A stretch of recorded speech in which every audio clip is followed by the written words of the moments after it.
BPF সৰকাৰ আছিল 17 বছৰ সৰকাৰ কৰিল কাৰণ আমাৰ 17 বছৰ সৰকাৰ কৰে পেলাই আজিলৈকে আমাৰ আদিবাসীৰ কাৰণে একোৱে কাম করা নাই। সেই কারণে মই অনুরোধ করিছো আমার বিপিএফত যিমান আদিবাসী কর্মীসকল কাম করে আছে যাতে বিপিএফর দলের পৰা যাতে ওলাই আহি বিজেপি দলত যাতে যোগদান কৰে সেইটো আমাৰ আদিবাসী জনগোষ্ঠীক মই আহ্বান কৰিছো। আৰু আমি আমাৰ মিডিয়া বন্ধুসকলক ধন্যবাদ দিছোঁ। লগতে আমাৰ নতুন বছৰৰ যিমান অসমবাসী আছে ৰাজ সবক মই নতুন বছৰৰ শুভেচ্ছা জনাইছোঁ। লগতে আমাৰ যেখন বিজেপি চৰকাৰে আমাৰ আদিবাসীৰ কাৰণে একট কৰিছে সেইটো বহুত ভাল, আমি বহুত ভাল লাগিছে। সেইকাৰণে ধন্যবাদ দিছোঁ বিজেপি চৰকাৰক। আৰু বিজেপি চৰকাৰৰ কাৰণে আমি বহুত কষ্ট কাম কৰি আছোঁ, গাঁৱতে সময় ফালে কাম কৰি আছোঁ। কাৰণ এইবাৰ যোনটো 2024 MP ইলেকশ্যনৰ এই বিজেপিৰ কেণ্ডিডেট কেনেকৈ আমি জিতাম সেইটো আমি গাঁৱতে সময় ফালে ৰাইজৰ লগত আলোচনা কৰি আছোঁ। সেইকাৰণে বিচাৰিছোঁ যাতে বিজেপি ভাল এটা কেণ্ডিডেট আমাক ওদালগুৰি আৰু কোকৰাঝাৰত দিয়ে যেন সেইটো মই আহ্বান জনাইছোঁ। লগতে কষ্ট কৰিম কাৰণ বিজেপি আমাৰ কাৰণে ভাল কাম কৰিছে, সেইকাৰণে আমি বিজেপিৰ কাৰণে আমি কষ্ট কৰিম আৰু কষ্ট কৰি পেলাই আমি যেনেকৈ হ'লে এবাৰ 24ত আমি দুইটাকে কেণ্ডিডেট আমি বিজেপিৰ মানে জিতাই দিম সেইটো আমাৰ আশা আছে। আৰু আমাৰ BTC আগতে বিপিএফ চৰকাৰ আছিল 17 বছৰ চৰকাৰ কৰিল কাৰণ আমাৰ 17 বছৰৰ চৰকাৰ কৰি পেলাই আজিলৈকে আমাৰ আদিবাসীৰ কাৰণে একোৱে কাম কৰা নাই। সেইকাৰণে মই অনুৰোধ কৰিছোঁ আমাৰ বিপিএফত যিমান আদিবাসী কৰ্মীসকল কাম কৰি আছে যাতে বিপিএফৰ দলৰ পৰা যাতে ওলাই আহি বিজেপি দলত যাতে যোগদান কৰে সেইটো আমাৰ আদিবাসী জনগোষ্ঠীক মই আহ্বান কৰিছোঁ। আৰু কাৰণ বিজেপি চৰকাৰ আমাৰ কাৰণে ভাল কাম কৰিছে। BTCত যদি আমাৰ বিজেপি চৰকাৰে যদি চৰকাৰ আহে তেনেহ'লে নিশ্চয় আমাৰ আদিবাসীৰ কাৰণে ভাল এটা কাম কৰিব, আমাৰ আশা আছে। কাৰণ 17 বছৰত 3 ভাগত 1 ভাগ কাম কৰিছে, 2 ভাগে কাম কৰা নাই। কাৰণ কেনেকুৱা বিশ্বাস আমি বিশ্বাসত আমি 17 বছৰ বিপিএফত মানে ভোট দি পেলাই চৰকাৰ গঠন কৰিছিল, কিন্তু 17 বছৰত আমাৰ আদিবাসীৰ কাৰণে আজিলৈকে একো কাম কৰা নাই।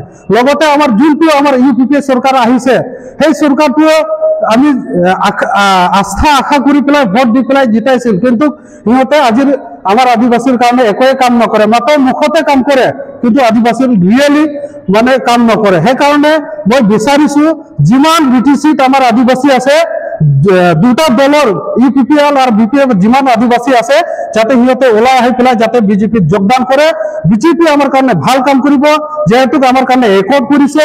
একটত ভাল আমাৰ যোনবিলাক দফা আছে সেইবিলাক দফা আমি নেক্সট বাৰ আমি বিজেপি চৰকাৰ আনিলেহে সেইখন দফা আমাৰ ইমপ্লিমেণ্ট কৰিব। কাৰণ আশা আছে ইমান 75 বছৰৰ পিছত একবাৰ বিজেপি চৰকাৰ থকাৰ কাৰণে আমাৰ একট হৈ গ'ল। সেইকাৰণে আমাৰ বিজেপি চৰকাৰৰ ওপৰত বহুত বিশ্বাস আছে। কাৰণ যিখন একটত যেইবিলাক দফা আছে সেইবিলাক দফা আমাৰ কি কয় এবাৰ MP ইলেকশ্যন পাৰ হৈ নেক্সট ইলেকশ্যন BTC চৰকাৰ যেতিয়া BTC ইলেকশ্যন যেতিয়া হ'ব সেইটো ইলেকশ্যনত আমি বিজেপি চৰকাৰ যেতিয়া লৈ আনে তেতিয়াহে আমাৰ আদিবাসীৰ কাৰণে ভাল এটা কাম কৰিব, সেইটো আমাৰ আশা আছে। আজি চাব গ'লে আজি 17 বছৰত আমাৰ যোনটো BPF চৰকাৰ আছিল সেইটো টাইমতো এনেকুৱা আমাৰ আদিবাসীৰ কাৰণে নাই মাটিৰ পাটা দিয়ে, নাই কি দিয়ে, নাই ৰাস্তা ঘাট ভালকে বনাই দিয়ে, না পানীৰ ব্যৱস্থা ভালকে দিয়ে, একোৱে আমাৰ আদিবাসী গাঁৱৰ আজিলৈকে একোৱে কাম হোৱা নাই। আৰু এতিয়া যোনটো UPPL চৰকাৰ আহিছে সিহঁতে কৈ আছে যে আমি আদিবাসীক মাটিৰ পাটা দিম, আজিলৈকে মাটিৰ পাটা কিয় দিয়া নাই, দিব পৰা নাই। সেইকাৰণে মই আহ্বান জনাইছোঁ আমাৰ আদিবাসী জনগোষ্ঠীবিলাকক যাতে এই দুইটা দলৰ পৰা ওলাই আহি পেলাই বিজেপি দলত যাতে যোগদান কৰে। কাৰণ বিজেপি চৰকাৰ অহাৰ লগে লগে আমি আশা আছে, কাৰণ বিজেপি চৰকাৰ অহাৰ লগে লগে আমাৰ আদিবাসীৰ কাৰণে ভাল এটা কাম কৰিব বুলি আমাৰ আশা আছে। আৰু বিজেপিৰ ওপৰত আশা আছে, যেহেতু আমাৰ এইখন বিজেপি চৰকাৰে আমাৰ এখন কাউন্সিল গঠন কৰি দিছে আদিবাসী ৱেলফেয়াৰ এণ্ড ডেভেলপমেণ্ট কাউন্সিল। সেই কাউন্সিল লৈ পেলাই আমাৰ বহুত আশা আছে, কাৰণ আদিবাসীৰ কাৰণে ভাল কাম কৰিব পাৰিম সেইটো বহুত মানে আশা আছে। সেইকাৰণে মই আমাৰ আদিবাসী জনগোষ্ঠীক আহ্বান কৰিছো যাতে যেন বিজেপি চৰকাৰে নেক্সট যোনটো এমপি ইলেকশ্যনত যাতে বিজেপিক যাতে ভোট দিয়ে। কাৰণ আগতে যি চৰকাৰ আছিল সেই চৰকাৰ বহুত চাইছো, 17 বছৰ চাইছো, 17 বছৰত আমাৰ একোৱে কাম হোৱা নাই। কাৰণ মাত্ৰ কাৰাপশ্যনহে হৈছে। কাৰাপশনেৰ আমাৰ তাত বায়ডাটা আছে। আমি যেতিয়া ইলেকশন ওচৰত আহিব তেতিয়া আমি ওলাই দিম। কাৰণ এতিয়াৰ যোনটো ইউপিপি চৰকাৰ আছে সেইটো আমাৰ ইলেকশনৰ সময়ত কৈছিল যে আমি আদিবাসী মাটি পাৰ্টা দিম না, আদিবাসীৰ যিমান গাঁৱত ৰাস্তা ঘাট বেয়া আছে সব কাম কৰি মানে ডেভেলপ কাম কৰিম বুলি আমাক আস্থা দিছিল। কিন্তু সেইটোক চালো আৰু যে সিহঁতে খালি মুখতে আদিবাসীৰ কাৰণে মাটিৰ পাটাটো দিয়ে আৰু আদিবাসী গাঁৱত ৰাস্তা ঘাট যিকোনো মানে অসুবিধা আছে মাত্ৰ মুখতে কাম কৰে। সেইকাৰণে মই আহ্বান কৰিছো আমাৰ আদিবাসী বাৰে বাৰ যাতে এই দুইটা দলৰ পৰা ওলাই আহি পেলাই যাতে বিজেপি দলত যাতে যোগদান কৰে, সেইটোৱে মই আমাৰ আদিবাসী জনগোষ্ঠীক আহ্বান কৰিছো। আৰু মই বিটিসি থাকা আদিবাসী আৰু নন বিটিসি থাকা আদিবাসী সবক আহ্বান কৰিছো যাতে এবাৰ যেনেকা আমাৰ কাৰণে ভাল বিজেপি চৰকাৰ চিন্তা কৰিছে, সেইকাৰণে আমিও বিজেপি চৰকাৰ কাৰণে কাম কৰিব লাগিব। আৰু বিজেপিত সবে আমাৰ বিটিসিত হোক আৰ নন বিটিসিত হোক আমাৰ আদিবাসী যাতে বিজেপি তাত যোগদান কৰি পেলাই বিজেপিক যাতে ভোট দি পেলাই জিতাই দিয়ে, সেইটোৱে মই আহ্বান কৰিছো আমাৰ আদিবাসী জনগোষ্ঠীক। যেহেতু এতিয়া নতুনকে কাউন্সিলখন গঠন কৰি দিছে যে টোটালি কামখন বহুত আগবাঢ়িছে, মাত্ৰ এতিয়া কাম ষ্টাৰ্ট কৰাটো অলপ মানে বাকী আছে। এই কেইদিনৰ ভিতৰত আমাৰ কামখন ষ্টাৰ্ট হৈ যাব। মানে আদিবাসী যেখন আদিবাসী ডেভেলপমেন্ট কাউন্সিল এণ্ড কাউন্সিল যোনখন গঠন কৰাই দিছে সেইখন যোনটো পেকেজ সেইটো এই কেইদিনৰ ভিতৰতে ওলাৰ পিছত আমাৰ আদিবাসীৰ কাৰণে ভাল এটা কাম হ'ব। সেইকাৰণে আশা আছে যাতে যে ভাল কাম কৰিম বুলি এটা আশা আছে। লগতে আমাৰ যেখন বেলেগ চৰকাৰটো আমাৰ আদিবাসীৰ কাৰণে কাম নকৰে, সেইকাৰণে আমি বিজেপি চৰকাৰৰ তাত বহুত বিশ্বাস আছে যে বিজেপি চৰকাৰ আমাৰ কাৰণে ভাল চিন্তা কৰিছে আৰু নেক্সট লাষ্টলৈকে যাতে ভাল চিন্তা কৰিব বুলি মোৰ আশা আছে। এতিয়া আগৰ যোনটো চৰকাৰ আছিল এতিয়া লুংচুঙে চাওক, বিটিসিৰ লুংচুঙে চাওক না বিটিসিৰ ভিতৰত লোৱাৰ পৰা আপাৰলৈকে বিটিসিৰ যোনটো 4টা ডিষ্ট্ৰিক্টত আমাৰ আদিবাসী গাঁৱত চাবলৈ একোৱে কাম হোৱা নাই। সেইকাৰণে বিচাৰিছো আমি বিজেপি চৰকাৰ এবাৰ নেক্সট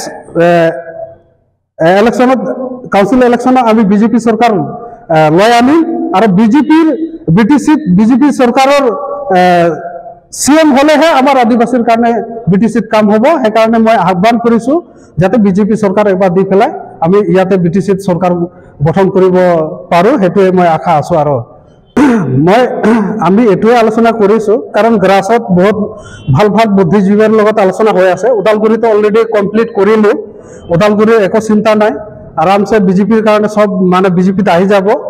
যিমানে ইয়াত বহুত কিছুমান লিডাৰবিলাক আছে, অমুকে কয় আমাৰ লগত আছে পাব্লিক, অমুকে কয় আমাৰ লগত আছে। মই এইটোৱে ক'ব বিচাৰিছো ইলেকশ্যন আগে সব বিজেপি দলত আমাৰ আদিবাসী যিমান আছে সব যোগদান কৰিব, সেইটো আমাৰ বিশ্বাস আছে। কাৰণ মই গ্ৰাছত ঘুমাই ফেলাই আমি আলোচনা কৰি আছো আমাৰ বুদ্ধিজীৱীৰ লগত। আজি ওদালগুৰিৰ পৰা যোনটো ফেচমেট দি আছো, নেক্সট কোকৰাঝাৰৰ পৰা আমি দি আছো, জানুৱাৰী লাষ্ট ফেব্ৰুৱাৰী ফাৰ্ষ্টত দি আছো কোকৰাঝাৰৰ পৰা। তাৰপিছত ফেব্ৰুৱাৰী 27-28 তাৰিখ মানত আমি বাক্সাৰ পৰা দিম। লগতে তাৰ ফেব্ৰুৱাৰী লাষ্ট মাৰ্চ ফাৰ্ষ্টত মই চিৰাঙৰ পৰা দি দিম। সেইকাৰণে বিজেপি চৰকাৰ ভাল লাগিছে কাৰণ আমাৰ কাৰণে ভাল কাম কৰি আছে। সেইকাৰণে বিজেপি চৰকাৰ কাৰণে আমি কষ্ট কৰি পেলাই লাগি আছো, গ্ৰাছত বহুত কাম কৰি আছো। এতিয়া ওদালগুৰিতো কমপ্লিট কৰিলো, এতিয়া আমি কোকৰাঝাৰত সোমাম। এতিয়া কোকৰাঝাৰত আমি গ্ৰাছত অলৰেডি মোবাইলত কণ্টেক্টত অলৰেডি আলোচনা চলি আছে। জানুৱাৰী লাষ্টত আমি ফেব্ৰুৱাৰী ফাৰ্ষ্টত আমি কোকৰাঝাৰৰ পৰা ডাঙৰ এটা প্ৰগ্ৰাম এৰেঞ্জ কৰি পেলাই আমি ট্ৰেন্সমিট কৰিম। আৰু লগতে বিজেপি চৰকাৰক আহ্বান কৰিছো যাতে আমাৰ এমপি MP ইলেকশনৰ কাৰণে কেণ্ডিডেট যাতে ভাল কেণ্ডিডেট আমি বাছি পেলাই আমাৰ ওদালগুৰি আৰু কোকৰাঝাৰৰ কাৰণে দিয়ে যেন সেইটো মই আহ্বান কৰিছোঁ বিজেপি চৰকাৰক।